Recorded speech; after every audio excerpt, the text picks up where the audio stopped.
Alright guys, welcome back to Son of Scotland 90, playing some Total Extreme Wrestling 2013. It is the TNA slash Ring of Honor series. As you know by now, I'm taking over both companies, TNA, Ring of Honor, and I'm going to try and get them to compete for the #1 spot in America, which is with the WWE. And then so far it's not going so well. There you can see with TNA, we've actually downgraded size from cult to regional, and we've lost a lot of money. We're nearly 150,000 down, and we're only 6 weeks in, so that's not good. Although we do have a pay-per-view right now, which is Turning Point. Hopefully will earn us some money and will get us going, get us higher up in the money department. But we need a good rating from this pay-per-view. And yeah, let's get straight into it. I booked it already, and hopefully it delivers. I think it's going to be a good pay-per-view. It's definitely going to be better than the last one. The last one came in at like a 41, I think a 41 rating, 41D. Shocking. And if this one's a 41D, I might just be getting fired because last time was really disappointing. So anyway, pre-show match before the pay-per-view, and a match had good action. An average heat. Mr. Anderson defeated Homicide in 8 minutes 53 by pinfall with a mic check. Mr. Anderson, Homicide have great chemistry apparently, and it showed in their performance. 56C-, and you know, with a rating like that, I wish I'd actually kept this for the main show. But no, it was only a pre-show, unfortunately. No workers improved, but I'm not too bothered about that. Sadly though, I think there's a lot of the matches on this card that are going to do worse than a 56C-, but there's only one way to find it, and that is to get on with the show. So we kick off the show with a video hyping Matt Hardy and EC3's world title match tonight, which will be a ladder match. Matt Hardy does not win tonight, then he will never receive another shot at the world title. Well, EC3 is the champion, so all or nothing tonight for Matt Hardy. Will Matt Hardy die, or will Matt Hardy live? Tune in to the end of the show, or stay tuned even, and we'll find out. 56C, two 56Cs. One's the pre-show though, but nah, good ratings. Let's see if we can continue them. And in the first bout, it's about the good crowd and good ring action. Jeff Hardy defeated Tyrus in 11 minutes 13 by pinfall of a Swanton Bomb. 47D rating, not a bad match to start with. Jeff Hardy was really off his game though tonight. Don't know why. This match was unannounced, although has been kind of hinted at these two would compete. They have been kind of going back and forth for the last couple of weeks, so not a huge surprise to these two on the card, but I would have liked a slightly better rating, but it is what it is. Decent start. Jeff Hardy picking up a win over Tyrus. Up next, and about a solid ring action but not much way of heat, Robbie E, Michael Bennett and GDC defeated Drew Galloway, Mika and Eli Drake, formerly known as the Rising, in 7 minutes 25, when Michael Bennett defeated Eli Drake by pinfall with a photo finish. It's got a 34E+, poor, but the announcing helped it, so Michael Bennett's improving in Rumbles, Eli Drake's improving in Rumbles. Skills, yeah, poor rating. Hopefully we can improve in the next match. It's not actually a match, it's a backstage segment here with the Wolves cutting a promo, putting themselves over, basically just saying that they are the best tag team in wrestling today, and that they're going to retain their titles, and they're going to walk out tonight still TNA World Heavyweight Tag Team Champions. 52D plus, decent rating.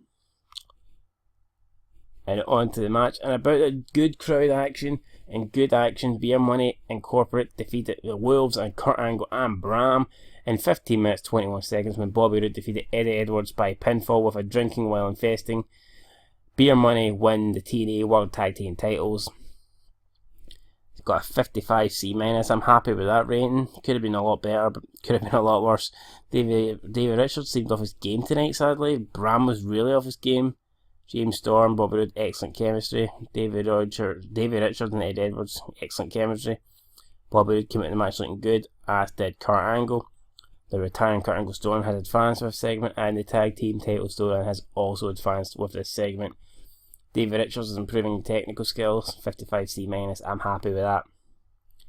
Al Snow, I think it's a bad idea. Nah, he doesn't have the ability to call a match and looks lost. Well, it was only Bram that doesn't have the ability to call a match in the ring, so the other 5 did, so that's why I went with it. After the match, James Storm and Bobby Roode celebrating the ring. 57C-. Beer Money! So nice to see Beer Money winning the titles. celebrating, decent rating, 50C, 57C minus. And then after that, with Bram attacking Kurt Angle using his own finisher against him, and Bautista's taunting him after the fact. So Bram not happy that him and Angle couldn't win the tag team titles. These two were not allowed to attack each other, and not allowed any physical contact. But Bram, obviously seeing this its turning point, he thinks that rule no longer applies. He attacks Angle in a bad way. Will Angle be able to compete tonight in the match against Bram? Who knows? 48D plus. And the storyline has advanced. Nobody improved. Moving on. And about that solid ringing action but not much of heat, Brooke defeated Taryn Terrell in 9 minutes 52 by pinfall for a test shocker. Brooke makes defence number 2 of her TNA Women's Knockout title. The announcing and colour commentary gave the match a boost, and the Knockouts Supremacy storyline has advanced with this segment. So 39D minus. It's not a right rating, but I would have liked it a wee bit better. I think this may be the end of the storyline. Taryn Terrell's lost twice now to Brooke. I do not think she'll be getting another shot, but yeah, we'll have to tune into Impact to see what happens. May I just add that we're being watched in front of 5,000 people, so I'm probably a sellout actually, and we're live on pay-per-view, but you already knew that. Moving on, we see EC3 enter the arena. He's here, yes, the champ's here. The champ will be defending his title tonight against Matt Hardy in that ladder match, and he got a 53C minus, not bad. In a match that had average crowd reaction and some decent in-ring action, Tigre Uno defeated Manic in 13 minutes 34 by pinfall with a saber-tooth splash. Tigre Uno makes defense number 2 of his TNA X Division title. 58C minus, very happy with this. These two X Division guys putting on a great match. Tigre Uno and Manic have great chemistry, and it showed in their performance, and the storyline continues. And it's defense number 2 of the title for Tigre Uno, so very happy with this rating. I want to try and, I want to make the X Division good again, not just a bunch of cruiserweights. I want it to be good. Remember, Bobby Lashley he holds the briefcase for the title shot with one of these guys, so it'll be interesting to see when will Bobby Lashley be cashing it in. But yeah, Tigre Uno retains, but is it the end of Manic? Will Manic want a rematch? Will Manic be willing to let this go? Who knows? Manic was building up a lot of steam, so a lot of people maybe thought he was going to win tonight, but it wasn't to be. 58C minus, so very happy with that. Moving on. Oh Jesus. 48D minus, for fuck's sake. Velvet Sky shown backstage flirting with Brian Stifler, and Brian is pretty stiff after this. Moving on. In a match that had average crowd reaction and some decent in-ring action, the Beautiful People defeated Gail Kim and Awesome Kong in 7 minutes 32 when Awesome Kong was harshly disqualified by Brian Stifler while fighting Velvet Sky. 48D plus in there. Looks as if Brian Stifler has screwed over the team of Gail Kim and Awesome Kong. So Velvet Sky giving him that stiffy backstage, obviously seems to have come back and helped the Beautiful People. He seems to be on their side. He disqualified Kong harshly. The announcing court left at the match. The storyline had advanced, but we all know the storyline isn't really advancing because that is the storyline over. Awesome Kong and Gail Kim now will no longer be able to team together, which is unlucky for them, but the Beautiful People survive. They'll continue being a team. And yeah, that's about all I've got to say here. And moving on now with the show. In a match that had some good action at average heat, Lashley defeated Eric Young in 11 minutes 21 by count out. It's got a 55C minus. Happy with that rating. Eric Young taking on Lashley. I think maybe Eric Young knows he can't defeat Lashley. Eric Young deciding to get counted out rather than getting defeated in the ring by Lashley. I doubt that'll be the end of these two though. Eric Young got a bone to pick with Lashley. He's not happy that he holds that X Division briefcase. He thinks he should be the one that holds it. He thinks he should be the face of the X Division. And it looks as if he's not going to rest until he gets that briefcase away from Lashley. 55C minus. Good rating. Moving on. Wow. Really? Jesus. And about a good crowd and good action, Bram defeated Kurt Angle in 14:31 by stoppage when Kurt Angle could not continue. Kurt Angle looked good out there, and the storyline has advanced. He looked good, but he delivered a 47D rating, really. This man won a gold medal with a broken freaking neck, and he could only deliver a 47D rating on Turning Point. Are you telling me he could win a gold medal with a broken freaking neck, but he could only deliver 47D rating on Turning Point with no freaking broken neck? I don't really buy that there. Bram's improving in Rumble skills though. I don't know. Perhaps these two being in a match earlier just took down their rating.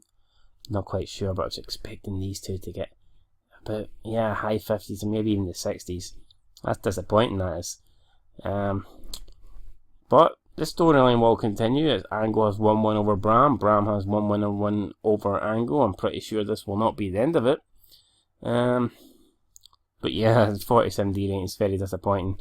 If I'm being perfectly honest, I would expect it better. But it is what it is. Let's move on now, and hopefully the main event can deliver what I'm expecting. Deliver the goods. I think it's what's been called in the ring. Yeah, no, but he's been called in the ring with Kurt Angle, mate. I mean, Kurt Angle's the dog's bollocks. I mean, Kurt Angle should be able to call fucking a mosquito to a good match. So I'm not quite buying this, Pat Kenny. So you can go and get the fuck, mate, because your opinion means very little to me. In fact, it means jack shit. So moving on. Backstage, Matt Hardy and Jeff Hardy are backstage talking. Hardy thanks Hardy as Matt thanking Jeff, by the way, for his recent help. Matt tells Jeff that he needs to go out tonight and do it himself. To do it on his own tonight, yeah. Do it on his own tonight. So there you go, 58C minus. Decent. So Matt Hardy here knows that he's got a chance to become world champ, but he knows if he doesn't, that chance could be gone for a very, very long time. Ethan Carter hasn't been pinned yet, he hasn't been submitted, although Matt Hardy will not have to pin or submit him tonight, so that improves Matt Hardy's chances. But can he do it, guys? Can Matt Hardy win back his TNA World Heavyweight title, or will Matt Hardy die and not receive a title shot while EC3 is the champion? Here we go. In the main event, in a match that good action and average heat, Ethan Carter defeated Matt Hardy in a ladder match in 18 minutes 5 seconds when Ethan Carter retrieved the item. What the fuck? He retrieved the title, mate. He retrieved the World Heavyweight title. Ethan Carter makes defense number 2 of his TNA World title.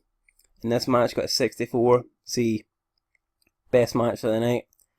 And it waited until the main event to deliver. Very, very happy with this. The story has advanced, but we all know it won't be advancing. Matt Hardy is officially dead. Matt Hardy will not receive any more world title shots. Matt Hardy's career in TNA is in tatters. Where is Matt Hardy going to go from here? We do not know, but I'm pretty sure Ethan Carter will be going home to celebrate with his title around his waist. Still undefeated, still unpinned, still unsubmitted. And after the match, Ethan Carter celebrates in the ring. He takes the celebration way too far, healing it up and going entirely overboard. But can you blame him? He was written off. Matt Hardy was gaining lots of momentum. He was on a roll. The ladder match is Matt Hardy's match. Matt Hardy went into tonight, people thinking he couldn't lose. People thinking EC3 couldn't win. But EC3 proved them wrong. All again. EC3 once again being victorious and retaining his title. This ended with a 53C minus. And I'm happy with that. Normally sometimes when you have a segment to end the show, it flops, but 53C minus. It may be 11 ratings lower than the actual match, but I think it's still a strong way to end the show. And let's see what we got now.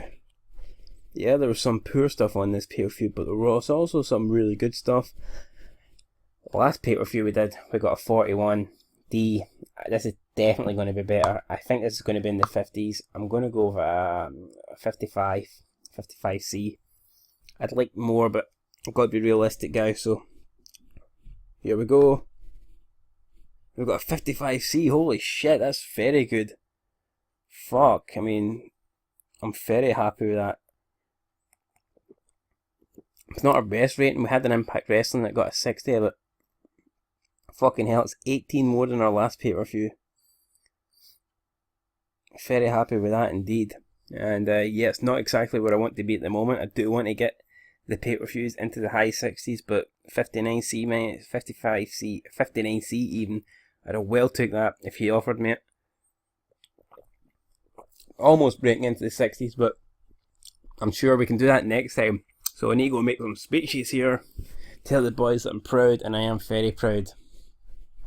But who deserves the praise, guys? That's what I need to figure out here. You know what? I think I've got to give it to EC3, Hardy, and someone else.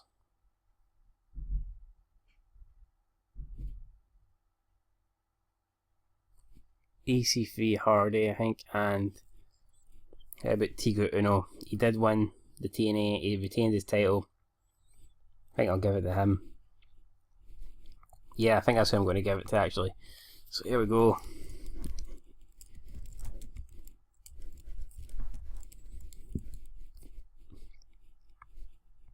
Ethan Carter.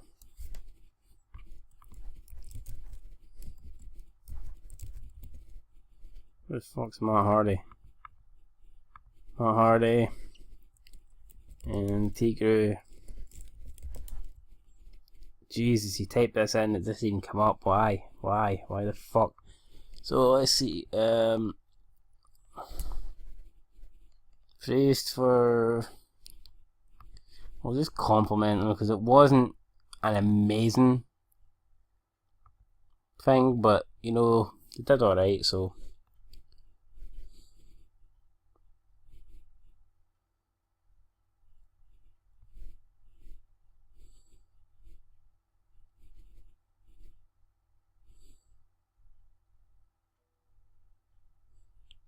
Just going to compliment them all on a good performance, I think, because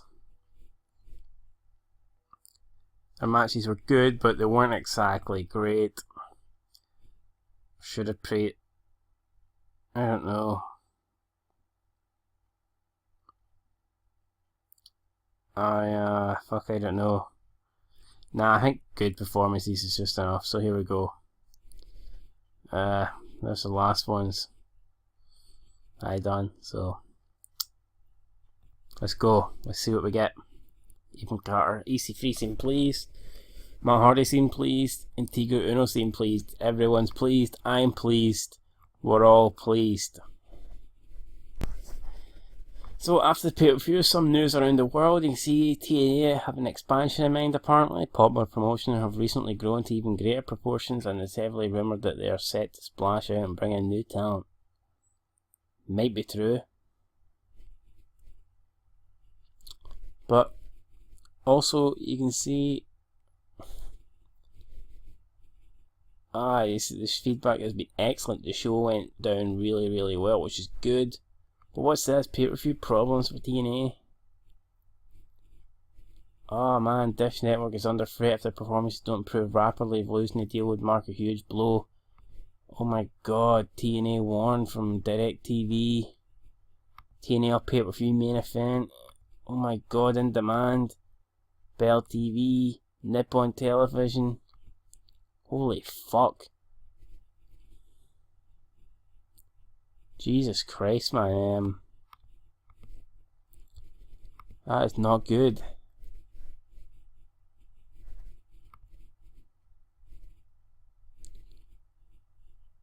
But that is good. That's what that message was about with return to cult size, which is great. But these pay-per-view ratings are not good.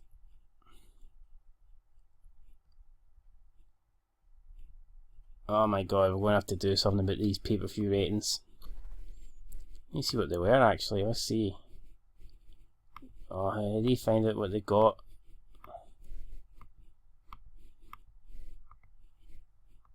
If we go TV, well, no, it's not gonna. How the hell do you get the pay-per-view buy rates? Oh, it doesn't say. Let me see. Right, guys, so we're after the pay-per-view. Couldn't actually find the actual pay-per-view ratings, so what I went and done was decided to go and hire someone. And the person I hired has been Rebbe Sky, also the wife of Matt Hardy. I think she could be a decent signing for us. There's only one way to find out though. We get her to say yes, and we see what she does on the roster. So just gonna have a quick look now at. It's gonna advance it 1 week here, see, or 1 day even, see if we can get the pay-per-view buy rates. I really want to know what the show delivered. So some good news is we've managed to get Rebbe Sky. All we have to do now is accept the contract. We want to do a face without a set push. We've put her as a, I don't know, occasional wrestler. Why not? Complete the contract. Happy days. That's Rebbe Sky signed to the roster. Can't actually find out how to get the pay-per-view ratings, but I will check it out for the next time. So quick look at the storylines. See, that's 59. I Will Not Die got up to 64. Doing very well, but it's a shame that's the end of it. So you can see our storylines look good, although some of these will be no longer happening now, so I need to go and get rid of them. And yeah, guys, that's it. Thanks for watching. It was a really good pay-per-view. Hopefully now we can carry on. We're back up to Cult, which is great news. Hopefully we can carry on with this momentum. And yeah, that's going to do it for this video. So until next time, guys, been Son of Scotland 90. Peace out.